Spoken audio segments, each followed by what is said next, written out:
Saya ingin menekankan beberapa hal untuk menjadi perhatian kita semuanya. Data yang saya peroleh per 27 September 2020, rata-rata kasus aktif di Indonesia itu 22,46%, 22,46%. Ini sedikit lebih rendah dari rata-rata kasus aktif dunia yang mencapai 23,13%. Saya kira ini baik untuk terus diperbaiki lagi. Kemudian yang kedua, kalau kita bandingkan dengan bulan yang lalu, rata-rata kematian di negara kita juga menurun dari 4,33% menjadi 3,77%, dari 4,33 menjadi 3,77. Meskipun kalau kita bandingkan dengan rata-rata kematian dunia, kita masih sedikit lebih tinggi, karena rata-rata kematian dunia mencapai 3,01%. Ini menjadi tugas kita bersama untuk menekan lagi agar rata-rata kematian di negara kita bisa terus menurun.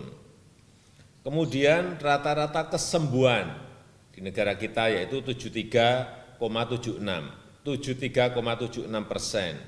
Ini sedikit lebih rendah dibandingkan kesembuhan dunia di angka 73,85. Oleh sebab itu, saya tadi malam mendapatkan laporan dari Wakil Ketua Komite dan juga dari Menteri Kesehatan bahwa standar untuk pengobatan semuanya sudah diperintahkan untuk mengacu pada standar yang diberikan oleh Kementerian Kesehatan, baik itu di ICU, di ruang isolasi maupun di wisma karantina. Ini penting sekali sehingga kita harapkan nanti angka kematian akan semakin menurun, kemudian angka kesembuhan akan semakin lebih baik lagi. Kemudian yang berkaitan dengan intervensi berbasis lokal, ini perlu saya sampaikan sekali lagi kepada komite bahwa intervensi berbasis lokal ini agar disampaikan kepada provinsi, kabupaten, dan kota. Artinya pembatasan berskala mikro, baik itu di tingkat desa, di tingkat kampung, di tingkat RW, di tingkat RT atau di kantor atau di pondok pesantren, saya kira itu lebih efektif.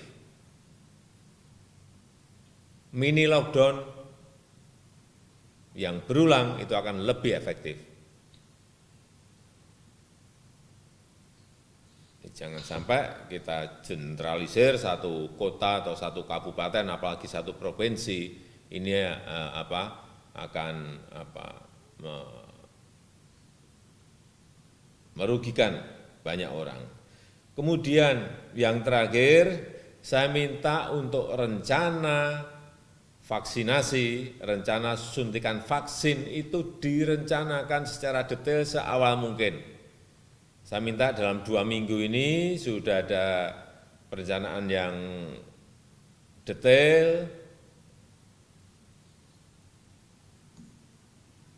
kapan dimulai, lokasinya di mana, siapa yang melakukan, siapa yang divaksin pertama, semuanya harus terencana dengan baik sehingga saat vaksin ada itu tinggal langsung implementasi pelaksanaan di lapangan. Yang terakhir mengenai pemulihan ekonomi nasional, saya nanti minta laporan dari komite perkembangan terakhir seperti apa. Saya rasa itu yang bisa saya sampaikan. Terima kasih.